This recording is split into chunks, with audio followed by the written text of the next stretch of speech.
नमस्कार, मेरा नाम है मंजीत ठाकुर और बाल महाभारत में आज आपको सुना रहा हूं उसका तीसरा एपिसोड भीष्म प्रतिज्ञा।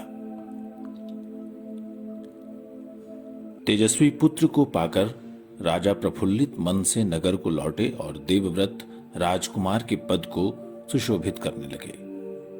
4 वर्ष और बीत गए। एक दिन राजा शांतनु यमुना तट की ओर घूमने गए तो वहां अप्सरा से सुंदर एक तरुणी खड़ी दिखाई दी। इस तरुणी का नाम था सत्यवती। गंगा के वियोग के कारण राजा के मन में जो विराग छाया हुआ था वो इस तरुणी को देखते ही विलीन हो गया।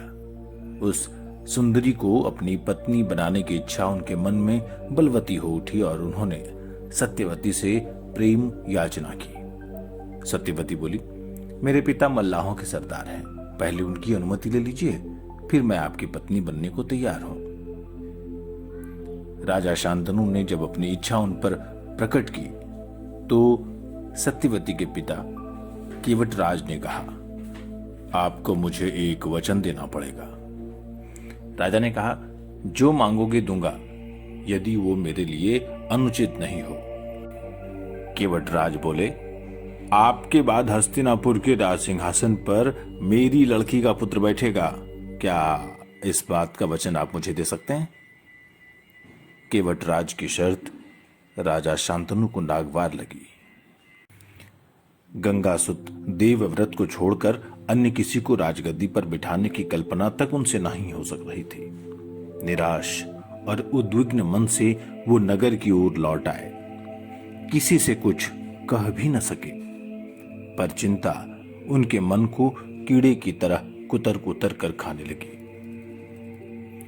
देवव्रत ने देखा कि उनके पिता के मन में कोई न कोई व्यथा समाई हुई है। एक दिन उसने शांतनु से पूछा, पिताजी, संसार का कोई भी ऐसा सुख नहीं है जो आपको प्राप्त नहीं हो, फिर भी इधर कुछ दिनों से आप दुखी दिखाई दे रहे हैं, आपको किस बात की चिंता है? हालांकि शांतनु ने देवव्रत को गोलमोल बातें बताई, फिर भी कुशाग्र बुद्धि देवव्रत को बात समझते देर न लगी। उन्होंने राजा के सारथी से पूछताछ करके उस दिन केवटराज से यमुना नदी के किनारे जो कुछ बातें हुई थी उनका पता लगा लिया। पिताजी के मन की व्यथा जानकर देवव्रत सीधे केवटराज के पास गए और उनसे कहा कि वो अपनी पुत्री सत्यवती का विवाह महाराज शांतनु से कर दे। केवटराज ने वही शर्त दोहराई जो उन्होंने शांतनु के सामने रखी थी। देवव्रत ने कहा, यदि तुम्हारी आपत्ति का कारण यही है तो मैं वचन देता हूं कि मैं राज्य का लोभ नहीं करूंगा। सत्यवती का पुत्र ही मेरे पिता के बाद राजा बनेगा। केवटराज इससे संतुष्ट नहीं हुए। उन्होंने और दूर की सोची। बोले, आर्यपुत्र, इस बात का मुझे पूरा भरोसा है कि आप अपने वचन पर अटल रहेंगे, किंतु आपकी संतान से मैं वैसी आशा कैसे रख सकता हूं?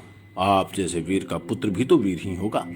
बहुत संभव है कि वो मेरे नाती से राज्य छीनने का प्रयत्न करे। इसके लिए आपके पास क्या उत्तर है? केवटराज का प्रश्न अप्रत्याशित था। उसे संतुष्ट करने का यही अर्थ हो सकता था कि देवव्रत अपने भविष्य का भी बलिदान कर दे, किंतु पितृभक्त देवव्रत इससे जरा भी विचलित नहीं हुए। गंभीर स्वर में उन्होंने कहा, मैं जीवन भर विवाह नहीं करूंगा, आजन्म ब्रह्मचारी रहूंगा, मेरे संतान ही नहीं होगी। अब तो तुम संतुष्ट हो। किसी को आशा नहीं थी कि तरुण कुमार ऐसी कठोर प्रतिज्ञा करेंगे। देवव्रत ने भयंकर प्रतिज्ञा की थी, इसलिए उस दिन से उनका नाम ही भीष्म पड़ गया। केवटराज ने बड़ी आनंद के साथ अपनी पुत्री को देवव्रत के साथ विदा कर दिया। शांतनु और सत्यवती के 2 बेटे हुए, चित्रांगद और विचित्रवीर्य। शांतनु के देहावसान पर चित्रांगद हस्तिनापुर के गद्दी पर बैठे और उनके युद्ध में मारे जाने पर विचित्रवीर्य।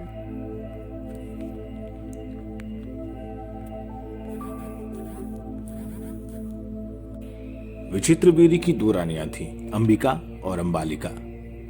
अंबिका के पुत्र थे धृतराष्ट्र और अंबालिका के पांडु। धृतराष्ट्र के पुत्र कौरव कहलाए और पांडु के पांडव।